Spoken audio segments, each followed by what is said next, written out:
यहां तक लिखा है नोपवास व्रताधिकम अन्यथा फलम नास्ति पत्र नर तंब्रजे। जो पत्नी पति की आज्ञा के बिना कोई व्रत भी करती है, कोई उपवास भी करती है, तो उस पत्नी को उसका कोई फल नहीं मिलता है। कोई भी व्रत करने के पहले अपने पति से आज्ञा जरूर ले लो कि आज हमारा फला फला व्रत है और हम तीर्थ को जा रहे हैं। हम आपको एक तीर्थों का फल बताएं, कथा सुनाएं, ध्यान से सुनना। एक गांव में एक गरीब आदमी रहता था, बहुत गरीब था। अगर अगल बगल तुम्हारे मंदिर है तो बहुत अच्छी बात है, और अगर नहीं है तो जिस थाली में ठाकुर जी का स्नान करो उस स्नान का जल थोड़ा सा एक कटोरी में रख लेना। अब परिवार वालों से कह देना कि अगर ज्यादा पूजा पाठ नहीं कर पाओ पर जब स्नान करो तो जाके 2 बूंदा जलों में को जल पी लियो ठाकुर जी के स्नान को। तो बता के खाना और धो के पीना, इतना तो नियम बना लो। तो जब पति भोजन कर सके तो पति को के बाद पत्नी को भोजन करो चज्जे। यहां लिखा है पत्युर्नाम्ना गृह्या कदाचनो पतिव्रता, तब पति को नाव में लो चज्जे।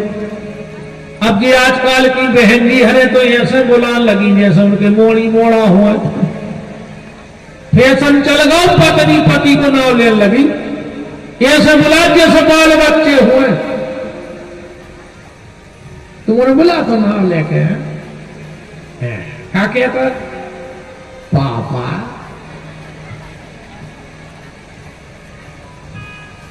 ये मोबाइल में ऐसी तो घड़ियां लगी है, घरवाली बन गई मम्मी। जो खुदाई के थे का मम्मी क्या, तो पीछे बात पूछो चाहिए वहां हाथ धरक के दे अपने हृदय पे। तुमने कहा कहते घरवाली से अपनी मम्मी। अब हम बाहर से फोन लगाओ, मोड़ी मोड़ो ने फोन उठा, हेलो पापा, अरे मम्मी कहाँ है? अब वो कह देवे कि हम आई के तुम आई। अजय का बड़े प्रेम से कहते पापा से पूछ ले चाय पी है, हमारा बाप यहाँ है। तनक तो शर्म करो। पति को कभी पिता शब्द से संबोधित नहीं करना चाहिए और मां पत्नी को कभी माता शब्द से संबोधित नहीं करना चाहिए। आदमी पत्नी कभी पति का नाम ना ले और पिता कभी अपने बड़े पुत्र का नाम ना ले।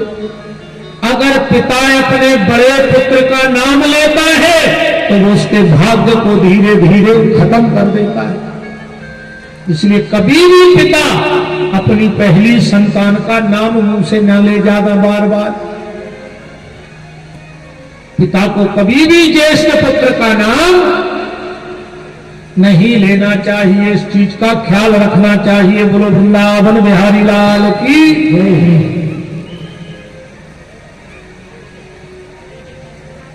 ना गच्छे तीर्थ यात्रा वही पतिया।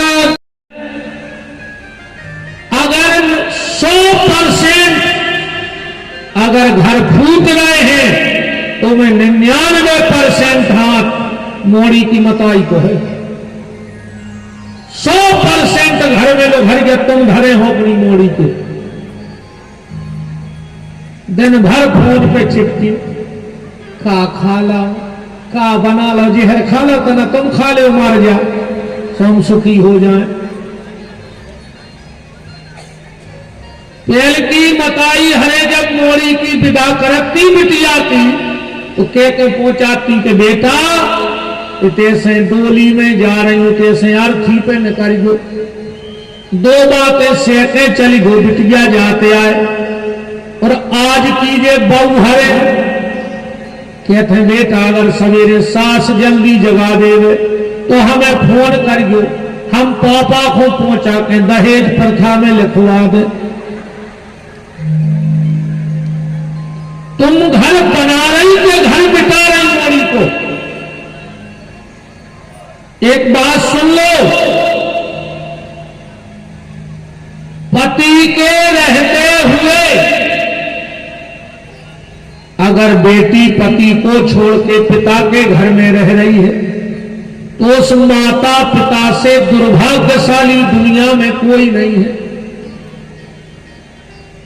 उस मां बाप से दुर्भाग्यशाली दुनिया में कोई नहीं है जो शादी के बाद अपने पति को छोड़ के मां बाप के घर में रह रही है, क्योंकि शादी के बाद बेटी का घर मायका नहीं होता, उसका ससुराल होता है। तो दो बातें से वो सिखाओ बेटियों को। आजकल की मम्मी हमें ऐसी शिक्षा दे रही हैं, दो सहेलियों की भाई शादी, ध्यान से सुनिए, आज की बहू हरे का पढ़ा रही, दो सहेली की भाई शादी, एक साल बाद दो ही मिली, एक जा हो गई, एक ऐसी हो गई मेरे को दूबरी। अब दो ही सहेली बैठी बतिया रही, बोले काय दीदी तुम तो भारी सुखी लग रही, भारी मोटी हो गई। अब कहने लगी बहन तुम तो बिल्कुल ही दूबरी हो गई। बोले दीदी तुम कैसे मोटी हो गई? बोले हमारी मम्मी ने हमें एक उपाय बताओ तो, और एक साल से वो उपाय हम रोज कर रहे। तुम्हारी मम्मी ने नहीं बताई? बोले नहीं, तुम्हें बता दे। तो वो की मम्मी ने कहा पाओ बताओ, वो बता रही, ध्यान से सुन जो असका रही। बोले हमारी मम्मी ने कह रही थी कि जैसे ही ससुराले पहुंचो सकार उठ बैठ गए, सवेरे तो उठ के जाइयो किचन में, सो जे तो दूध धरो हो सो डंका में चढ़ा लीजो, पीछे से सास तुरंत है तो कह करने लगी हत्ता जगन्नत का, तो तुम मुंह बना के सास से कहियो कि कौन हमें बना ले जा रहा है, तुम्हें ये बोला खोले जा रहा है। तो सास कहे तना काजू के समय स्वर डाल ले, सुब्बा तनक कहे तुम पूरी भर लियो में जितने हुआ डिब्बा में, अच्छो गिलास भर दूध ओटियो, कमरा में जाइयो, पति को नहीं देने वो गिलास, पलंग पे रख दी वो बगल में, तो पति को जगत जो। और जैसे ही पति उठे दो तीन बातें अच्छी गुस्सा की करियो, तो पति हो जाए बिल्कुल लाल उठते ही साथ। अब फिर तुम कज्जो के जो दूध पी ले वो तो रहे गुस्सा में।